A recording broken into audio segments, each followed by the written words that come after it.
Powers, DeShields, and I was at William Hoover Council High for 7 years. And my professional career extended from the first job, which was substituting in the public schools of Madison County. When I left Madison County for that 1 year, I went to Sylacauga High, and that's in Sylacauga, Alabama, and I stayed there 3 years. Each time I was teaching history and the social studies. And when I left there, I came back to Huntsville and taught at William Hoover Council High for 7 years. Okay. And after the end of that tenure, I went to California. And this was the year that integration was supposed to take place. And I stayed there for a year, over a year, and came back and went to work at Alabama A&M in the Department of History and Political Science for the rest of my career. And I stayed there from 1969 to 1998. Okay. And I was in the Department of History and Political Science, majoring in teaching American government, American history, and teachers of the social studies, so forth. Generally, always in my subject area. And I enjoyed my tenure at A&M. That was good, and I enjoyed my tenure at William Hoover Council High School. So I feel a sense of uniqueness that I was able to serve and work at both institutions that I'd previously been a student. So I didn't know many of the people, students, but I knew some of the people in the, you know, otherwise in the communities, and of course both communities.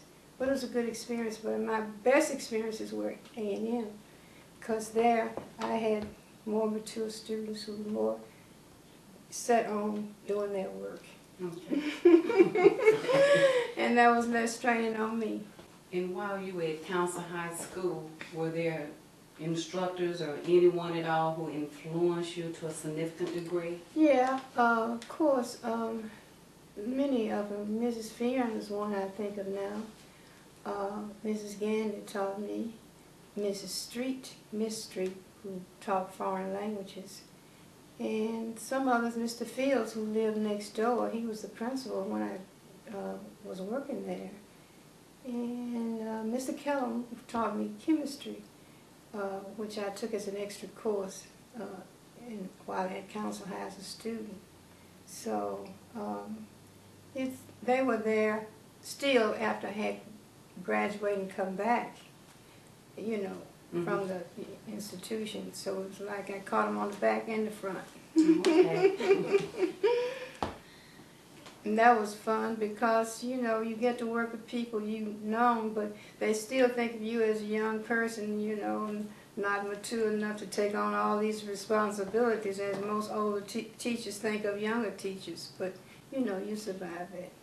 So one of the things you asked me about was integration, and I want to give you a quote here from my thesis, which was written in 1965. And on page 40, the thesis is entitled The Acquisition of Civil Rights in Huntsville, Alabama from 1962 to 1965, written by Theresa P. DeShields. And on page 40, the first paragraph here says that on Tuesday, January 3rd, 1962, the sit-ins began in Huntsville, Alabama. With them came the advent of a more militant Negro demand for a greater measure of freedom and dignity. These demonstrations were aimed particularly at the integration of the lunch counters, restrooms, and drinking fountains. And I'll skip to the bottom of the page. It says lunch counters were the primary target. However, there was discontentment in other areas, such as the hiring of the Negro policemen. But at the end it says here, there were 260 known sit-ins, and a few hundred different persons participated. The group was predominantly from the local high school and some college students. So Councill High students, I didn't call the name Councill High, but I probably had a reason. But then it became public, So I wish now that I had put in here Councill High, because it was Councill High where the high school students came from mostly. Now you had college students from A&M, maybe some from Oakwood, but I didn't see any evidence of that, but it's possible. Mm-hmm. But the point is, the civil rights movement took place here, centered around the activity of these students who were in high school. And I remember the chant that they gave while this is when I was working at Councill High.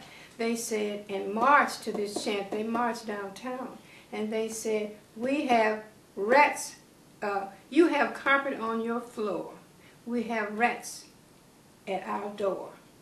And I remember that because it's such a vivid description of what we had suffered as black young students, and as teachers too, who didn't have the decent facilities to do really anything. The school was built in a slum-like area. And it was just lack of equity in the distribution of resources. And that's what I still see. It's better, but the problems still exist. And so integration has for some meant something. It means better opportunities. But still, when you're moving in certain neighborhoods, the opportunities for education are still very limited. Mm. And that's the problem I see with integration. And then you had people moving in moving the population around where they could engineer and manipulate the school and choices you go to. So it was a plus, but it had many minuses. Integration did, and still does. I was married in 1957, and to that marriage was with one daughter, Carla DeShields. My husband's name was Harrison F. DeShields, who taught at A&M for a number of years, and who was from Philadelphia. And my daughter looks a lot like him. And since she's been around, she's gotten her master's degree from Clark Atlanta University, her BS from A&M firstly, and then she did a further study and completed all the coursework for a doctorate at Clark Atlanta University.